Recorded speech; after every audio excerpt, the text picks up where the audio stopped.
Alright, welcome back to the channel. Warhammer Man back in the studio, and we have the completion of Adepticon, a large tournament in the United States taking place in Chicago. And as expected, the Harlequins did extremely well. We saw 3 of our top 4 winners, top 4 placers, Harlequins, and then 1 Tau. So obviously, regardless of how you want to look at it, we are definitely seeing some power creep in the codexes. But regardless of that, let's take a look at the winning list. The first place winner was Zach Point with his Harlequins list. Here we have the list and compiled some of the rules to take a look at, see how they interact with each other, and do a little bit of a breakdown of where the strengths come and potentially how to beat a list like this in the future, or if we expect any kind of like nerfs or changes, points changes, etc. coming.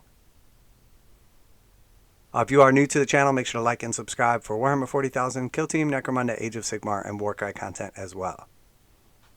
So let's take a look, and then we'll go through some of the individual rules and do a breakdown of the characters and how they interact with each other. So it is a light Harlequin battalion detachment. So that is the Slittaz.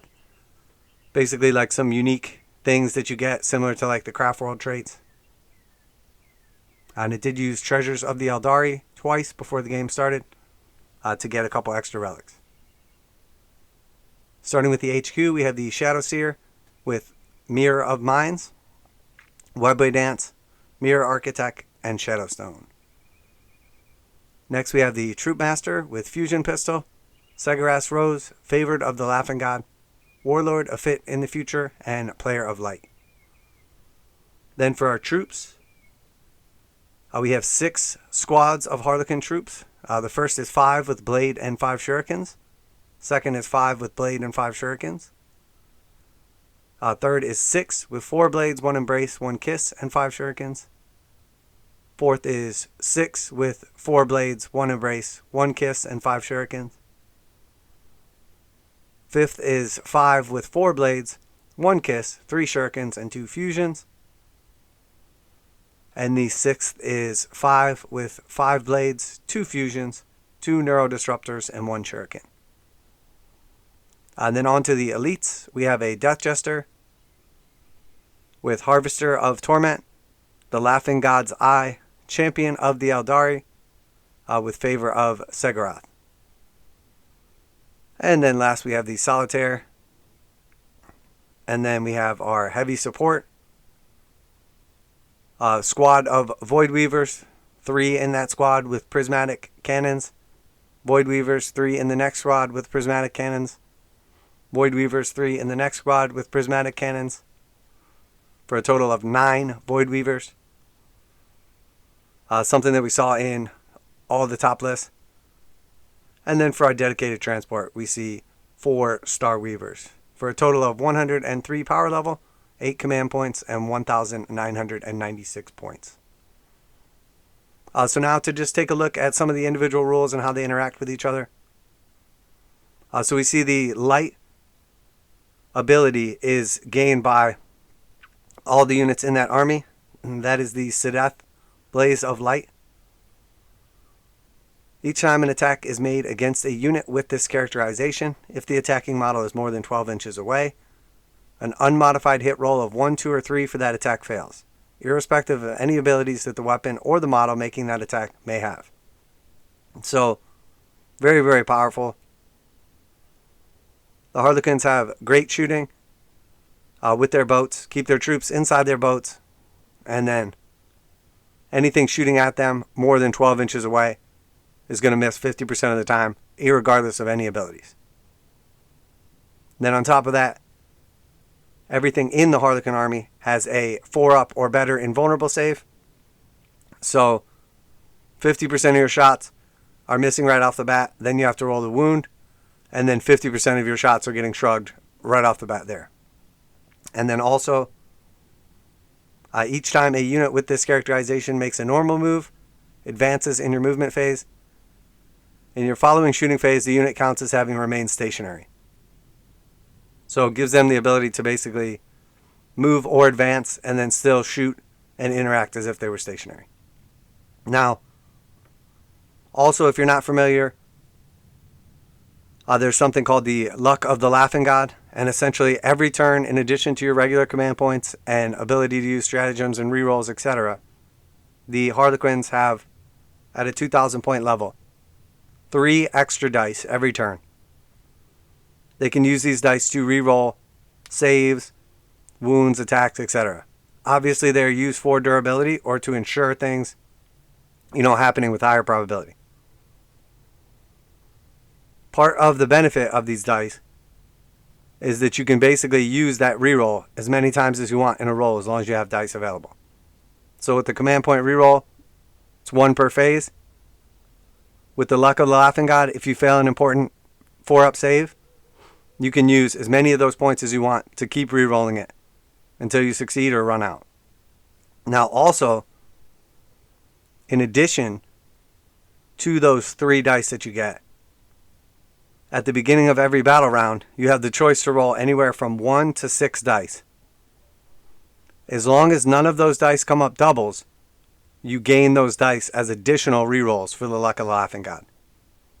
So if you roll 1, there's no way you can get a double, so you automatically get a 4th die into your reroll pool. If you roll 2, as long as those 2 don't come up as doubles, you get 2 more, 3, etc. If you roll 6, you would have to roll no doubles in those 6, or else you would get none of those dice. So, essentially, you automatically get 4 of those rolls, up to a maximum of 9 of those rolls. But in all reality, most of the players were taking 2 rolls and just not getting doubles on those 2 rolls and getting 2 extra rolls a turn. So they're essentially having 5 rerolls plus their command point rerolls. So, in this case, 8 command points. Very, very strong. The ability to almost ensure the passing of a save by rerolling multiple times is very strong for like that crucial save or wound, whatever it is. So that was our light characteristic. So now let's just go through and look at our characters in the army. So the Shadowseer is the psyker in the army with the Mirror of Minds ability. This is a Witchfire ability. Mirror of Minds has a warp charge value of 7. If manifested, select one enemy unit within 18 inches of the psyker. The enemy unit suffers a D3 mortal wounds, then roll off with your opponent. If you win or draw that roll off, the enemy unit suffers 1 mortal wound. Repeat this roll off process until either the enemy has suffered 6 mortal wounds, the enemy unit is destroyed, or your opponent wins the roll. So very powerful. You're doing a D3 mortal wounds right off the bat, so between 1 and 3, and then you guys are just rolling 1 die, rolling off until your opponent beats you to a maximum of 6 mortal wounds. Very strong. Next we have Webway Dance, his next psychic power. This is an Aura Blessing. Webway Dance has a warp charge value of 7. If manifested until the start of your next psychic phase, the psyker gains the following ability. Webway Dance Aura. While a friendly Slittaz unit is within 6 inches of the psyker, each time a model in that unit would lose a wound, roll a d6. On a 6, that wound is not lost. So now, 6-inch Shrug Aura psychic power for anything. It's not restricted to like troops, characters, anything. It's all the bikes, everything gets that. Next we have the Mirror Architect. Now this is just a straight up aura that he has all the time. While a friendly Slittaz unit is within 6 inches of this model, each time an enemy unit is selected to shoot, when measuring the range to any model, the model in that unit is considered to be an additional 6 inches away. So now we have a 6-inch aura, and instead of you have to be within 12 or you're missing on 1, 2, or 3s, now it's 6 because it's removing 6 from that. And this is going to affect everything, so all the ranges of all your weapons now count as being 6 inches further away. So very strong. And then the final ability that stacks on top of that is the Relic, the Shadow Stone. And this is a light Shadowseer model only. Add 3 to the range of the bearer's aura abilities to a maximum of 9. Each time the bearer successfully manifests a psychic power from the Phantasmy discipline, add 3 to the range of that psychic power's effects. So now it has that 9-inch aura. It's very, very good. So its Mirror Architect aura is now 9 inches and subtracts 6 inches from your opponent's range. And then the Webway Dance aura for the psychic power now becomes 9 and then gives everything a 6-up shrug. And then obviously for the Mirror of Minds as well, that's going to add 3 inches to it on top of that, which before it was 18-inch range, now it's 21-inch range. So very, very strong, obviously stacking those abilities. The Shadowseer is absolutely phenomenal. So next we have the Troupe Master with the Fusion Pistol. And he has the Segarax Rose. And this is a Harlequin model with the Harlequin's Kiss only. The relic replaces the Harlequin's Kiss and the following profile. Segarax Rose, melee only, plus 2 strength, minus 2 damage, minus 2 AP, 3 damage. And then the ability is, each time an attack is made with this weapon, you can reroll the wound roll. The bearer has the Harlequin's Kiss keyword.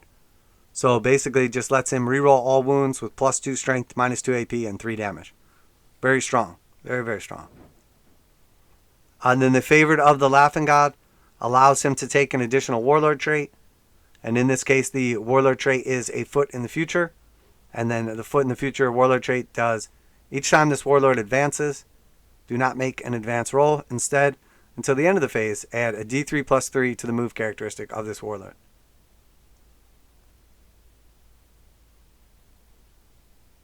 So it gives him a minimum advance of 4, maximum of 6, instead of rolling a D6 and potentially getting a 1, 2, 3. Always going to get 4 to 6.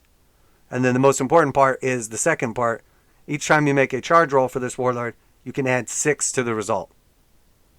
So let's say you roll a 7, add 6 on top of that. You have 13 inches to move however you want.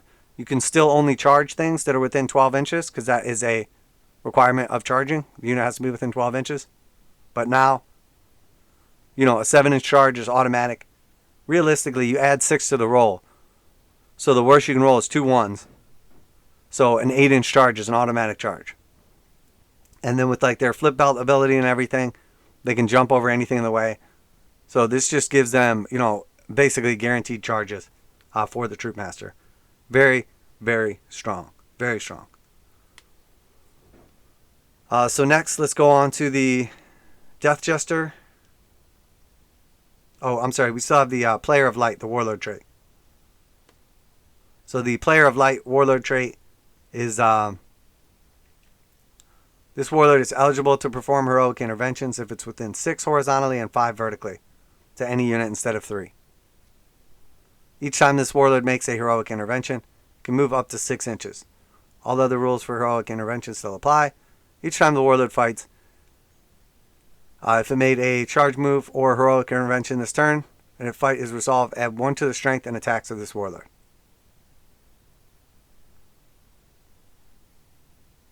So each time it charges or performs a heroic intervention, it adds 1 to strength, 1 to the attacks. Very, very strong once again. Very strong. Okay, and then that's it for the Troupe Master. Next we have our Death Jester. So the Death Jester is, your ranged shooter, has a strong gun. And he's going to have the Harvester of Torment, pivotal roll. Each time this model makes a ranged attack, an unmodified hit roll of 6 scores 3 additional hits. So whenever he shoots his weapon, if he gets a 6, he obviously would hit with the 6 and then get 3 additional hits. So the 1/6 turns into 4 hits. And then next we have the Laughing God's Eye, Harlequin model only. The bearer has the following ability, Laughing God's Eye aura. While a friendly Harlequin's unit within 6 inches of this model, each time a model in that unit would lose a wound as a result of a mortal wound, roll a d6. On a 5-up, that wound is not lost. So it's a 6-inch aura with a 5-inch mortal wound shrug.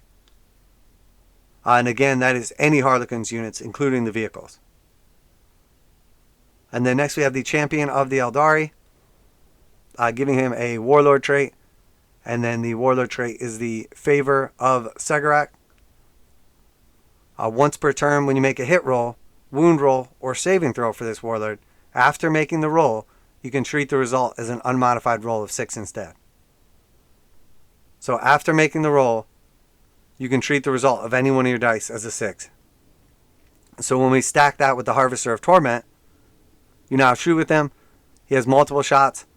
Maybe you get a 6, maybe you get some hits, maybe you get some misses. Well, now you can automatically make one of those misses into a 6 and turn what would have been a miss, a 0, into 1 hit with the 6, which then explodes into 3 additional hits. So you basically get 4 free hits with this guy every turn. Very strong. Very, very strong.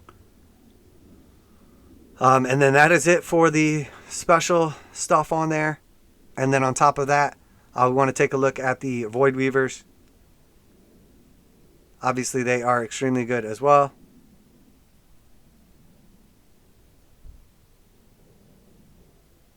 So we have the stats here in the corner, if you're not familiar with what they do.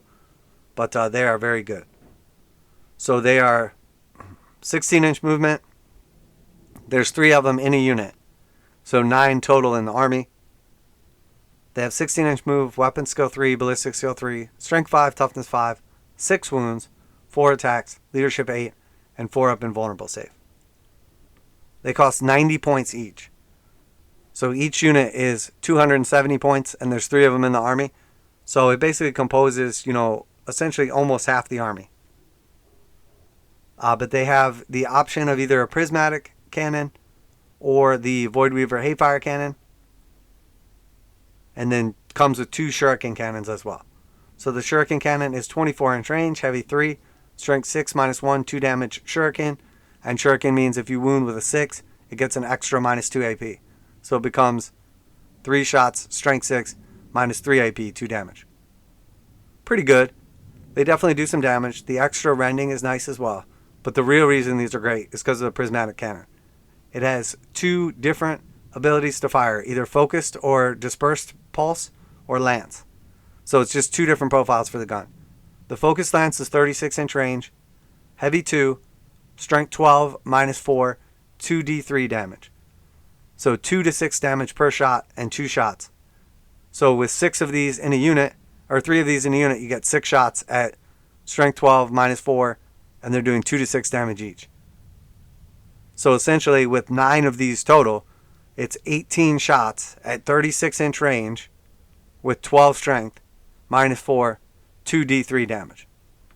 So quite a bit of damage. If each one is doing 2 to 6 and there's 18 of them, you're going to average hit with 12 of those with no rerolls or anything. And then at strength 12, you're going to wound almost anything on 3s or 2s. So, just saying 3s, let's say, at 12 of those are hitting. We now have 8 going through at -4 AP. Probably not going to be getting a save or at least a 6 up on that. So let's say they pass a couple saves. You have 10 going through doing 2d3 damage each. So averaging 4. That's like 40 wounds a piece with these things. And that's assuming anything with toughness 11 or less. Very strong, obviously. And then the dispersed pulse, 36-inch range, heavy 3d3. So each one will be shooting 3 to 9 times, average of 6 shots with it. At strength 5, -3, 1 damage, and then the blast keyword. So with the blast keyword, it's going to basically make it so it gets a minimum number of hits, depending what you roll in the D3, depending on how large the squad is that you're shooting at. So very good to deal with like horde armies. Pretty good overall to like shoot at basically Marines, anything like that. At strength 5, -3, 1 damage. Just going to work through anything. So obviously these things are very strong. And then having the ability to have 9 of them in your army is just absolutely stunning. And then on top of that, they have some special abilities as well. They obviously have their 4-up armor save, but then a 4-up invulnerable save as well. They have the hover ability, which basically just measures from its hull or base. And then ride the wind. Each time it advances, don't make an advance roll. Instead, until the end of the phase, add 6 to the move characteristic of this unit. But the Mirage launchers are really good. Each time an attack is made against this unit, subtract 1 from the attack's hit roll, and that attack hit roll cannot be rerolled. So now you have, when you shoot at these things, 1, 2s, and 3s are automatically missing because of the light special rule. Unmodified 1, 2, and 3s. And then on top of that, you can't reroll hits. So, I mean, that's just the durability on these things. And then on top of that, all the invulnerable saves as well, making it very, very hard to even hit these things. Even though they're only toughness 5 and 6 wounds, they also have the invulnerable save. So when you do hit them, it's very hard to actually get through the invulnerable save. And then on top of that, you know, with an average of 5 rerolls per turn from the Luck of the Laughing God, even if you do hit them, anything that's doing over 1 or 2 damage, they're probably going to use those rerolls on to stop the damage from actually going through. So essentially now, with 9 of these things and 6 wounds each, it's basically 54 wounds that you have to get through with a 4-up invulnerable save. So it's 108 wounds you have to do to these things. And then on top of that, you know, they're not that hard to actually wound, but anything with multiple damage, they're going to spend their extra dice to stop from going through. And then anything that actually shoots at them can't reroll hits and misses half the time. So basically it's going to take you about roughly 220 shots to get through these wounds. So they are just extremely, extremely strong.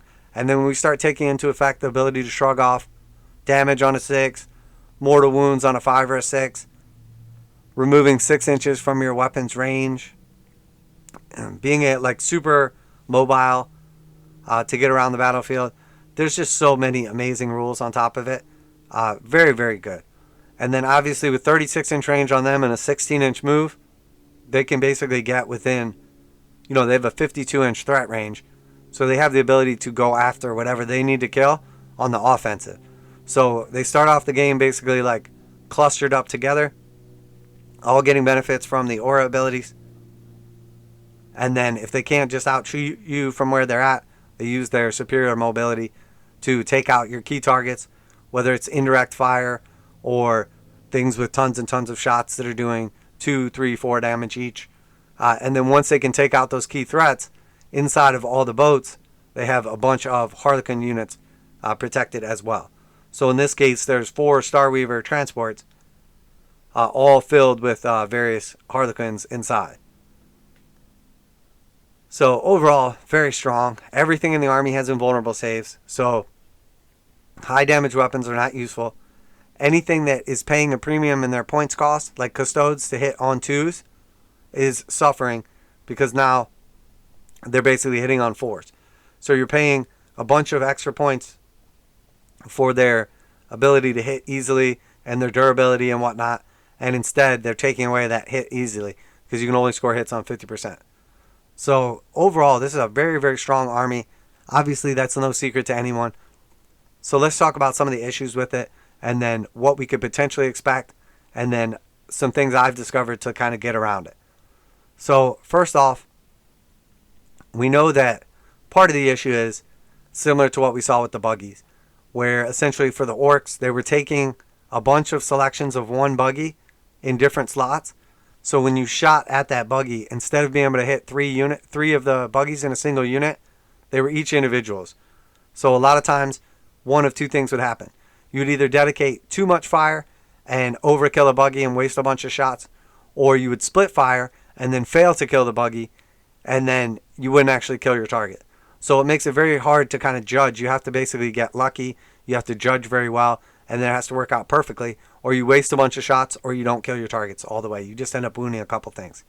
In this case, these are full units of 3, so that's not as much of an issue, but the problem is that with the 3 datasheet maximum that you're normally allowed, this kind of gets around it, because now you can take 9 of the same datasheet because they're in squadrons of 3. So it sort of gets around, you know, what normally would be limited by the game. And in a game where we're seeing regular movement towards even less of things in an army, essentially like with the Tau commanders or with the Tyranid Hive Tyrants, we're now seeing 1 per detachment. So now if you even want to take 3 of those data sheets, you have to have 3 detachments. So even more restrictions to get those 3. This is the opposite, as here we're getting 3 inside of, each squad, and then each squad, obviously you can have 3 of those data sheet choices, so you end up with 9. So it's full on basically kind of skirting the spam rules. So will Games Workshop change that? Will they limit it to 1, 2, or 3 selections? With a maximum of 3 total in your army, or 6 total in your army, or whatever? I honestly don't know. The problem with the Harlequins is they only have so many units available to them. So in order to take a full Harlequin army, it's very limited to what you can choose. So if they were to change the rules and only allow you to have 3 total Voidweavers in your army, whether you put them in 1 big squad or 3 individual squads, you don't have a ton of other choices to go with. So, basically you have to just fill out with a bunch more troops because you're already limited on your Starweavers. But honestly, the Starweavers are transports, so you can take as many of those as you want. So then if you can't spam Voidweavers, then you probably just end up with a bunch more Starweavers. Now granted, the Starweavers' guns aren't as good, so they're not going to be quite as good. But again, it's going to just basically turn into, okay, now they're Starweavers instead of Voidweavers, and you're still fighting against 13 boats. So it still doesn't quite fix the rule. So in my opinion, we might see a combination of some kind of like nerf to how that works exactly, similar to the buggy rule. But realistically, if you're not going to do that, just let the orcs get all their buggies back to normal. Take away that nerf that came in. Just put them on the same level regardless. Now, obviously, orcs have a ton more selections, but it's just not realistic to think one army should be limited like that and another shouldn't. And it's not like orcs were super competitive, no offense. So, what's the next way they could address the issue is with points changes. So, obviously, if you're spending 90 apiece on 9 of these things, that's 270 points per unit of 3. So, we're talking about 810 points. So, the better part of a 2,000 point army, almost half. It's like 40 something % of your army. So, what would a 10 point increase do?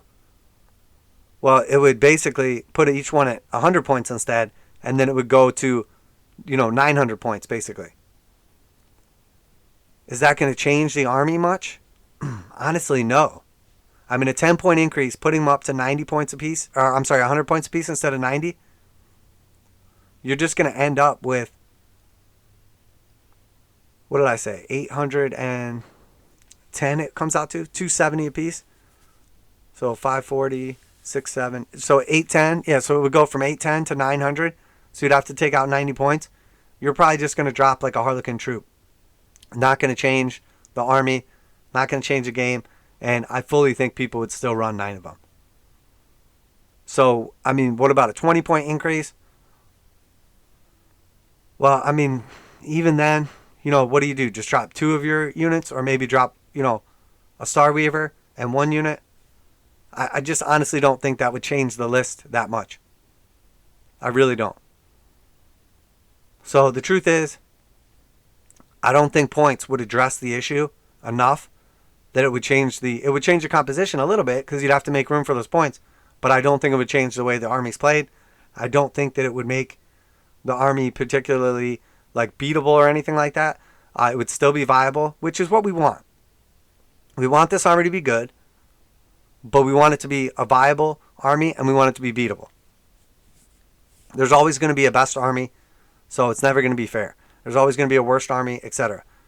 So if this is the absolute best army, let's say available currently based on tournament results, it should still be very good, but it should definitely be beatable. So to see 3 of the top 4, we know probably the army is a little too good. Now the meta will shift, I'm sure, to be able to take this down. But honestly, without a combination of points increases and potential rules changes, most people are not going to be able to beat this army. Now your typical games, your typical local tournaments, etc., you're not going to see people running a list like this. But then once these lists like this start dominating, and we have what's called like the net lists and net chasers, etc., then we start to see them pop up. And we probably would see more of them popping up, except for the boats are all sold out, so people can't actually get them. So essentially, Games Workshop has a limited amount of time before they nerf these to sell as many of these models as they can. We obviously know that's part of their game plan. You know, love it or hate it, they're a business. They make the rules really good to sell models. We know that. You know, that's part of the codex creep or power creep. So if they're going to do something about it, obviously they're going to wait at least a little bit to sell a bunch of these things, but they're sold out right now, so they can't. So that pushes back probably how long it takes for them to nerf it.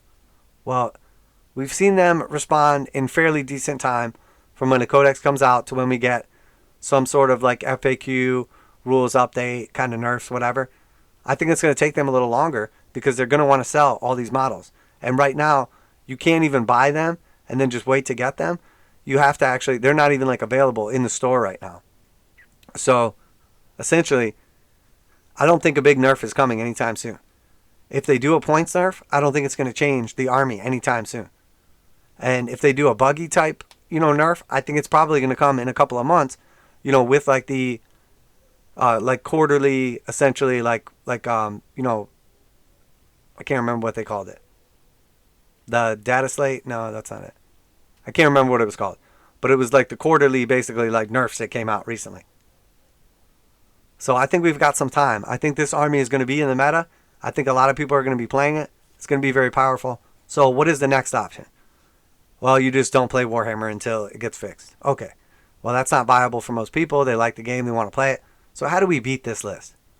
How can we beat the best list that nobody was able to beat, that people have been playing, and people knew that the light Harlequins were going to be amazing? Some people were talking about dark because they could fight on death, but it was obvious the light was going to be the best because of the can't be hit on 1s, 2s, or 3s and can't reroll against the Voidweavers. So that's very strong, and then taking away the range also makes it so you have to get even closer to them to even threaten them, and then they can counterattack you. So how do you beat this army? Well, if their main ability that they're using against you is they're extremely durable on things that do multiple damage, and they're making 50% of your attacks miss, and you can't reroll, the best way to skirt those abilities is with a ton of firepower that doesn't need to roll a hit roll. Because if you don't need to roll a hit roll, then 100% of your attacks hit. So all those 1s, 2, or 3s don't matter anymore. So now you're doing 100% more damage. If you were only doing 50% of your hits because half of them are missing, rerolls weren't helping. Now, what does that? What auto hits? Well, there's a couple like random abstract weapons in the game, but flame type weapons, flamers, automatically hit. They tend to have short range though. So in order to shoot a flame weapon at -6 to hit, you now have to get those flame weapons up close to the vehicles. And then most flame weapons have a 12-inch range. So at -6 range, they have to get within 6. So you're not even going to be able to deep strike flame weapons and then like do a big alpha on these. So it's very, very difficult to actually do damage to them because deep striking restrictions makes it so you have to be 9 inches away. So you basically need something that has 9 inches of range plus the 6 inches of range that they take away. So you need flamers that have 15-inch range and can deep strike. There's not too many of those in the game. So your next choice is to try to move units up quickly to them, and sacrifice them to do this damage. And again, you need a ton of hits from these units, and you want a bunch of like 1 or 2 damage stuff. You don't want like a couple big damage weapons because they're just going to shrug those off. So it's going to be very difficult, obviously, but that's how you would potentially get through it. Now, what is the other way is, well, if you're still suffering from the 1s, 2s, and 3s misses, you need to, and you can't modify your hit rolls and you can't reroll your hit rolls. You need things that auto hit. And if a lot of the durability of these is not coming from their toughness, it's coming from their invulnerable saves, you need stuff that ignores invulnerable saves. So you need weapons that ignore invulnerable saves with high damage and the ability to hit no matter what. So the 2 units that I have picked out that could do quite a bit of damage to Harlequins, if given the opportunity, are, potentially something like a Tau unit from Borkhan, let's say for instance like a Riptide, if you have a Riptide from Borkhan and you use the 2 command point stratagem on its gun, on its main gun, you could hit that unit with basically either a ton of, the Gatling weapon shots at multiple damage, or you could hit it with quite a bit of the plasma. I think it's like 8 shots if you're like overcharging it or like boosting it. So with 8 shots, you're only going to hit with 4 of them, but that's 4 hits at, decent damage with no invulnerable saves, no regular saves. So maybe you're smoking like, 2 of these in a turn. It's not great, but it's decent. Now, the other one that I really picked out was also Aeldari. Obviously, the Fire Prism strat came out early, and people were talking about it, and it looked really good to be able to basically pay 2 points, use like the focus fire from multiple Fire Prisms, and then ignore invulnerable saves. So if you have like 2 or 3 Fire Prisms, you could basically put one out in a position to shoot, have multiple Fire Prisms channel their weapon into that with the 2 command point stratagem. It then ignores invulnerable saves. It has a high enough modifier to the save that the Voidweavers wouldn't get a save against it, and it also does quite a bit of damage. So just looking at that, let me pull up the stats really quick. All right, so the Fire Prism, and again, it has multiple abilities to shoot the Prism Cannon, but in order to use the ignore invulnerable save strat, you have to use the Focus Lance. So if you have 3 of these, the one makes a shooting attack, 2 other ones channel their weapons into it, and then it goes from 60 inch range, heavy 2, and then it gets 2 extra shots per Fire Prism that channels into it. So it would go 60 inch range, heavy 6 with 2 of them, or heavy 2 additional ones, so 3 total, or heavy 4 with 2 total, 1 additional one. So let's say we had the 6 shots. So it's heavy 2, 6 shots at strength 14, -5, 3 D3 damage. Now also we know Aeldari has the Strands of Fates dice. So let's say for instance you're shooting 6 shots at this. This is a very important target. So you're going to use 2 of those 6s for auto hits, and then you're going to roll for the other 4 shots out of your 6. So you have 2 hits, you hit with 50% of the other hits, so now you have 4 hits. Of those 4 hits, you have strength 14, so you're wounding on 2s. So you're probably going to put through all those shots. And then it's -5, so they're going to get no save, and they also have no invulnerable save, and then each one is going to do 3d3 damage. So on average, you're going to do between 3 and 9 damage. So on average, each one is going to do 6 damage. So with 3 hits, or in this case 4, you should easily smoke all 3 of these Voidweavers. So that's 270 points that you're deleting, and the Fire Prisms are costing you 160 points each. So it's 480 points, deleting 270 points.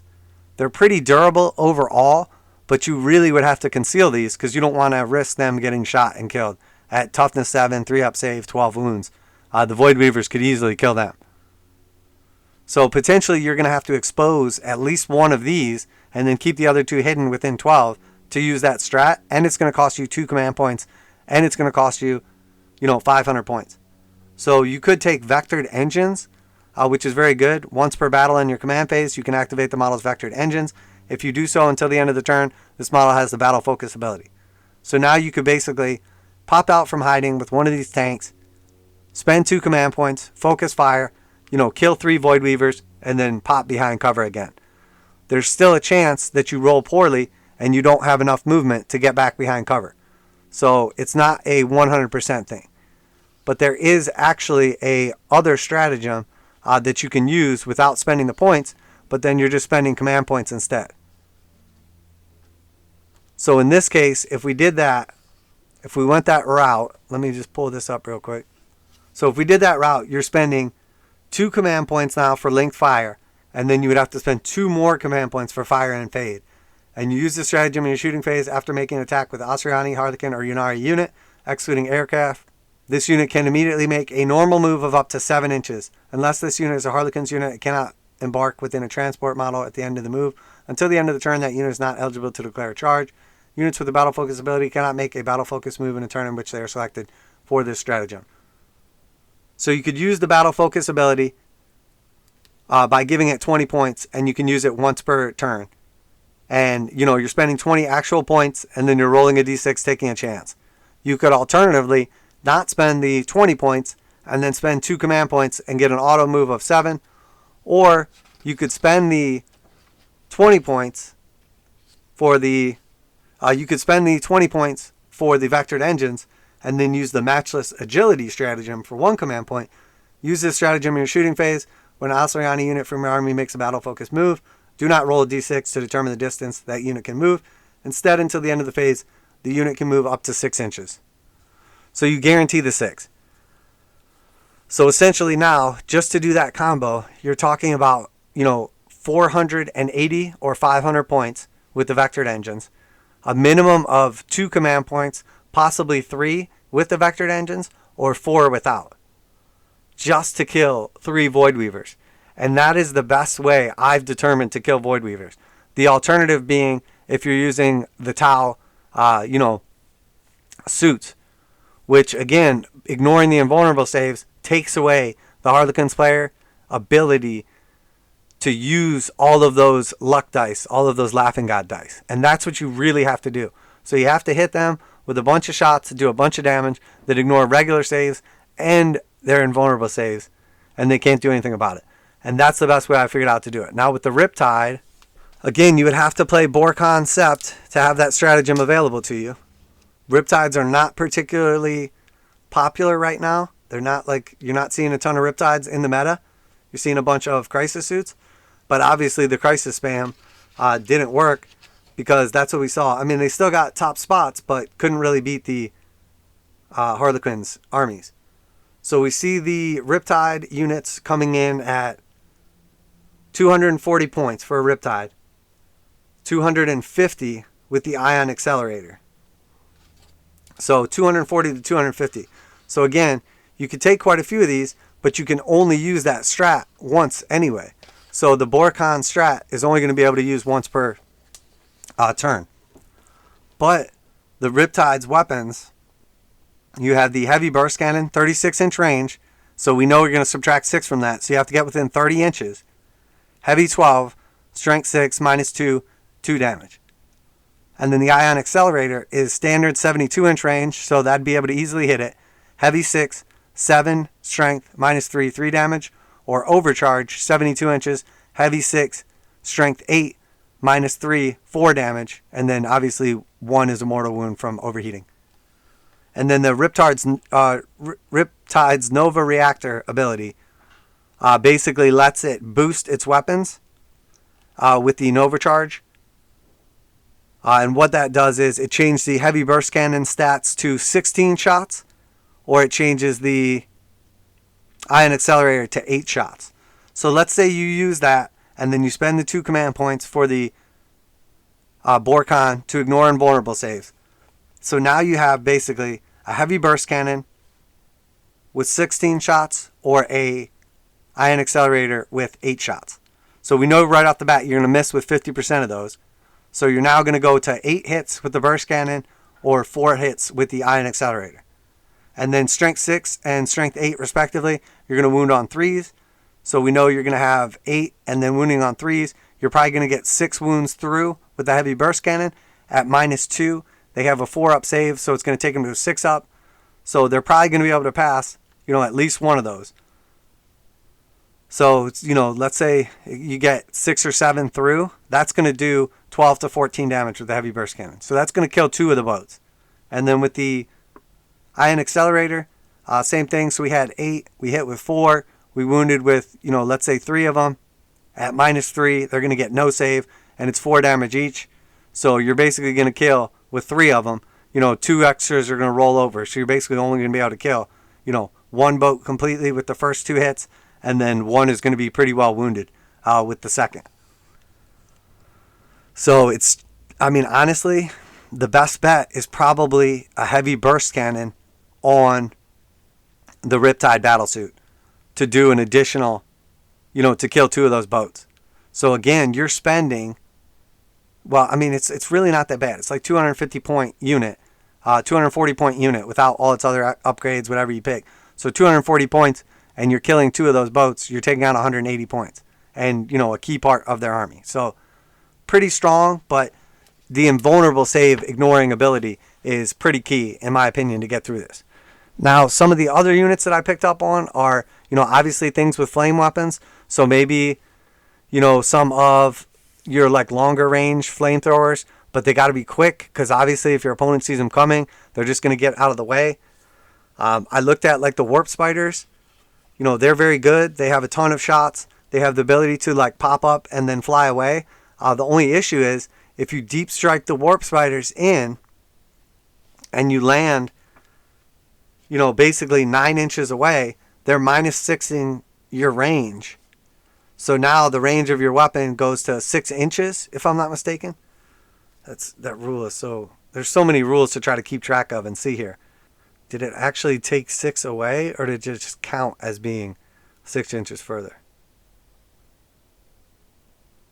While a friendly Slittaz unit is within 6 inches of this model, each time an enemy unit is selected to shoot, when measuring the range to any model in that unit, the model in the unit is considered to be an additional 6 inches away from the shooting model.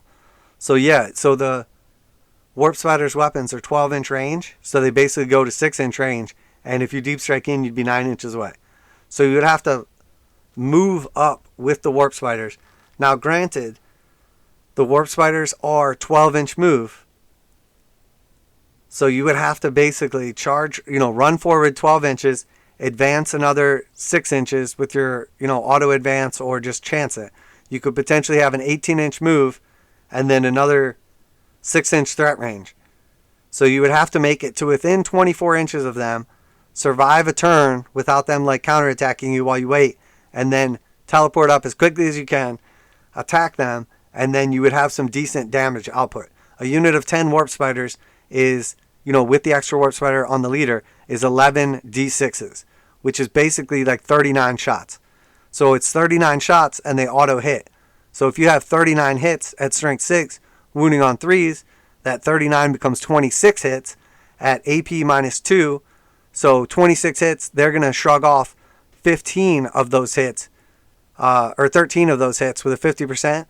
So you're basically going to have 13 hits go through at 1 damage, blast. So you'll probably get actually a couple more hits because there's 3 in the unit.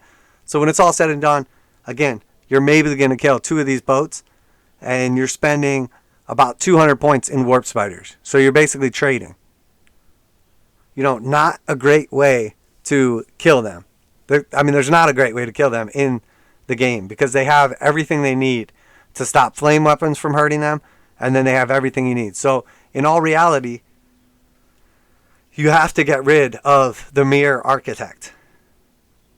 And he has the ability to basically be inside of a vehicle, but his aura weapon or his aura would not go off, or he can be outside of the vehicle and use his aura.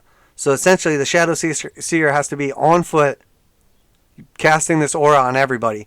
So now you have to go super combo mode. You have to basically take a bunch of snipers, enough to kill the Shadowseer. He can probably shrug off mortal wounds. He has an invulnerable save. It's very, very difficult. There's not an easy way to get around this combo. But essentially, those are the couple of ways that I have determined, that would be, and I use the term best, very lightly, because there is no real best way to do this. They're very, very difficult to, stop. Obviously, they're the best army in the game as of now. Now, he has 5 wounds, toughness 3, with a 6-up save. But, obviously the invulnerable saves are just going to reroll over and over again.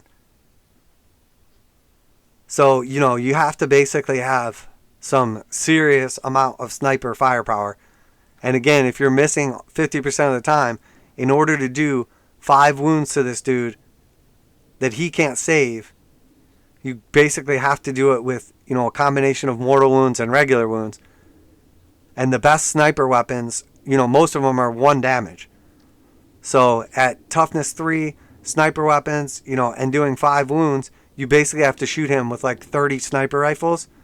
And if you shoot him with 30 sniper rifles, and you get 6s to wound on 30, I should say you have to shoot him with 60 sniper rifles, because 30 you're going to miss, and then you hit with 30, and then 30 of them, 1 in every 6 is going to roll a mortal wound. So that would be 5 mortal wounds and enough to potentially kill him. So it's going to be very, very difficult to try to like snipe the Shadowseer also. Now there's a couple of like special snipers in the game. There's some pretty strong Primaris snipers that have some pretty crazy abilities. And then there's actually also, once again, an Eldar sniper that's very strong. So let's take a look at him. We have Imperial Knights Spear. And again, I'm just going through a couple random things and then we're going to go ahead and wrap it up. There's not a good way to beat them. Surprise. The Voidbringer for Imperial Knights Spear. He hits on 2s, which is going to go to 4s, obviously. It's 48-inch range, which is going to be 42-inch range, heavy 1. Strength is 6, minus 3 AP, 3 damage. Each time you select a target for this weapon, you can ignore the Lookout Sir rule. Each time an attack is made with this weapon, an unmodified wound of 4+ inflicts D3 mortal wounds on the target in addition to any normal damage. So, an unmodified wound roll of 4+. So, more likely than not, you're going to proc this. So you're going to do 1 to 3 mortal wounds. And then, you have the one shot, which you just assume is going to get blocked by an invulnerable save that's multiple times rerolled. So if we take into account this dude shooting, and he has a 50% chance to do 1 to 3 mortal wounds, and then we take into account, all the other snipers, you're basically going to need, again, we figured 30 snipers to do 5 wounds. So if this dude does 1 to 3 wounds, you can take away, some of those snipers, but you're still talking about, before we said 60 sniper shots just to get 30 hits. So what? I mean, maybe cut that in half at best. So you're still going to need like 30 snipers to try to take this guy out. Now, if you take him out, you're going to heavily cripple their army, but they're going to do anything they can, like shrugging mortal wounds, shrugging anything they can to stop this. So again, there's just no easy way around this. So I have one final, strong move that you could potentially use. And again, it's going to take a combination of all these things. There's obviously not a good way to stop this. But there's one final way, to potentially hurt this army. Because it has to bundle up the way it does. And everybody's like basically in this tight little square or tight little space. There's Eldritch Storm, which is a psychic power for Aeldari. Eldritch Storm, 3 command points. Use this stratagem in your command phase. It's once per game you can do this. If a Farseer model from your army is on the battlefield, select 1 point on the battlefield within 24 inches of the Farseer. So it doesn't get the minus to the range because you're not targeting the unit, you're targeting a space. So you have to get within 24 inches of wherever their cluster of guys is at. Place a marker on that point within 24 inches of the Farseer. In your next psychic phase, which is going to be later in that turn, because this is in the command phase. In your psychic phase, Farseer models from your army that are within 24 inches of that marker can perform this following psychic action. So they forfeit their ability to do all their psychic powers by doing this action. Empower Storm. Psychic action, Warp Charge 5. So for Aeldari, it's pretty much going to be an auto because most of them have either +1 to cast or a reroll or something else.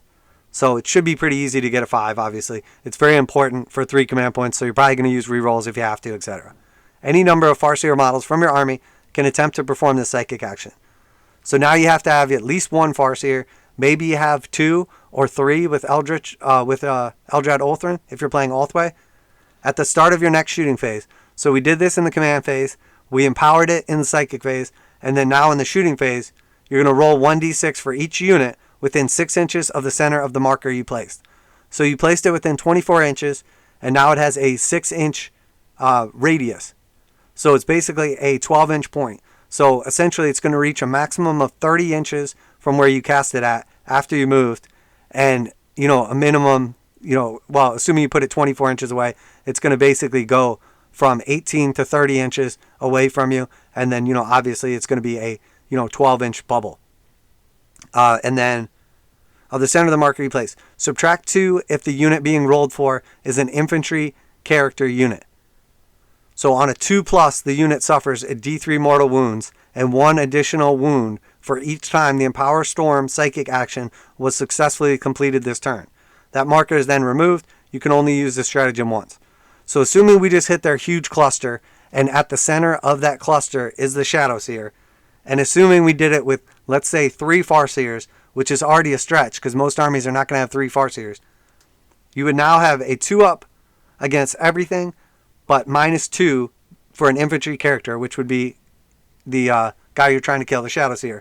So now you need a 4-up for him.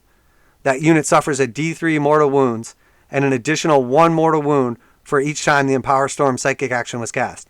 So if you had 3 Farseers plus the D3, it would be an automatic 4 to 6 damage. So you need 5 to kill him. So you have to not roll a 1 on your D3. You have to pass it with all 3 of your Farseers, and then you have to roll a 4 up to get it off. And you're rolling for each unit individually. Roll 1d6 for each unit. So again, not going to be easy to do, but again, if you were able to get an Eldritch Omen or an Eldritch Storm off and potentially hit all 3 of these units of the bikes, of the boats, and then a bunch of other boats as well, and then a couple characters, because the way they bundle everything up, it's not unrealistic to think a 12-inch threat bubble 24 inches away could do a ton of damage. And if you have 3 Farseers do this action, you're doing a minimum 4 wounds to each thing you hit. You're severely crippling your opponent's army and potentially killing some of the characters as well. Obviously, at +3, you need to roll a 5 or a 6, and you can actually kill 1 boat. Now, it's not going to hit every boat individually. It's just going to hit the units. But you could do quite a bit of damage and then make it much easier for your army to plink this down. So in my opinion, of everything we've looked at today, the best thing to do, and again, you'd be basically tailoring your whole army now towards trying to beat Harlequins. The best combination would be a combination of 3 Farseers with Eldritch Storm, and then the combination of the Prism Cannons with the command points. So on that one turn, you would be spending 3 command points for Eldritch Storm, and then on top of that, you'd be spending another 2 for the Focused Fire, and then potentially another 1 or 2, for the move afterwards. So you're talking about a 5 command point burn on the first turn, but you're talking about severely crippling your opponent's army, potentially even killing his most important model, which is the Shadowseer, and then afterwards, potentially have some Warp Spiders as well. You pop in, you're no longer getting the extra -6 to hit, and then all of a sudden, you're hitting them, with 39 Warp Spider blasts, and then, they're failing a wound with 13 of them, so now you have 26 wounds going through to finish off some of the stuff.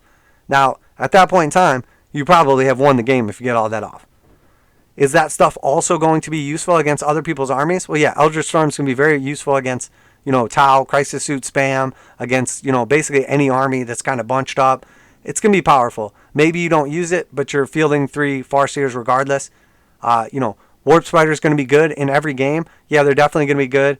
Once you get rid of that -6-inch range, the Warp Spiders have a special Warp Spider ability that you can put on the Exarch, where after they land, after they shoot, instead of doing a battle focus move, which is 2d6 on the Warp Spiders, you can actually just pick them up off the table and then re-deep strike them somewhere else immediately, more than 9 inches from enemies, so completely out of threat range or danger or whatever, out of line of sight.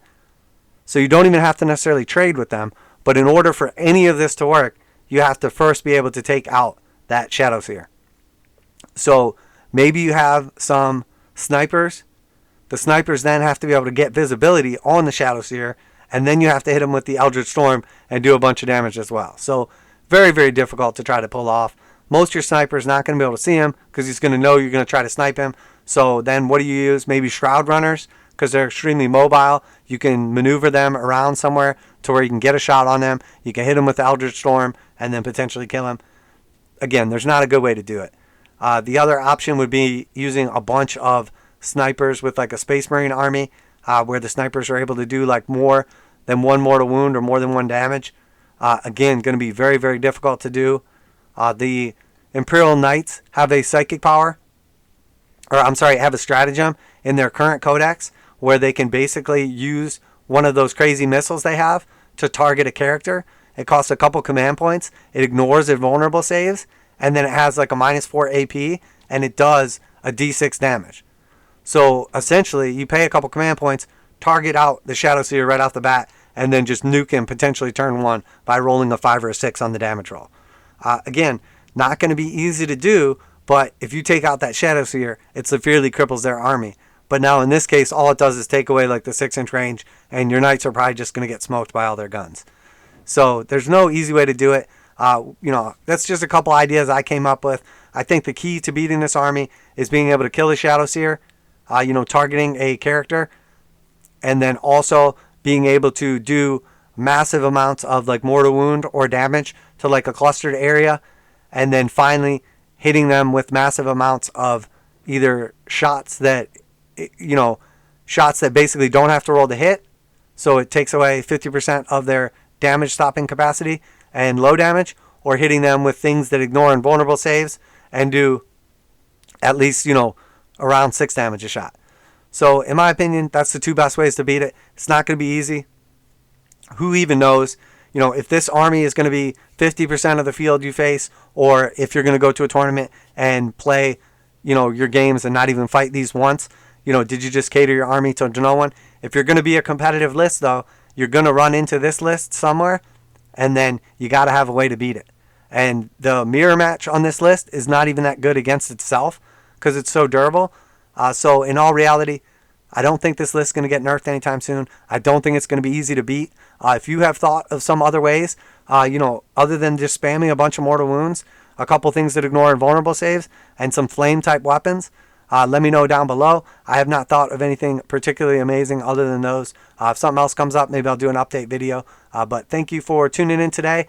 Congratulations, obviously, to our winners, to the Harlequin players for building a very, very strong army. Obviously, the codex is strong, but they did put in the work to figure out all these abilities, how they interact with each other, get all their models together, get them all painted, and then take them to a tournament. So regardless of whether you like it or not, regardless of the codex, if it's overpowered, undercosted, etc., congratulations to these players, to Zach, obviously, for winning. Adepticon is a large tournament, and tons of players show up, and it's very competitive, but also, very fun and well-known around the world. So congratulations to those lists. The other Harlequins lists were very similar, and obviously the Tau list that did very well was just complete spam of crisis battlesuits.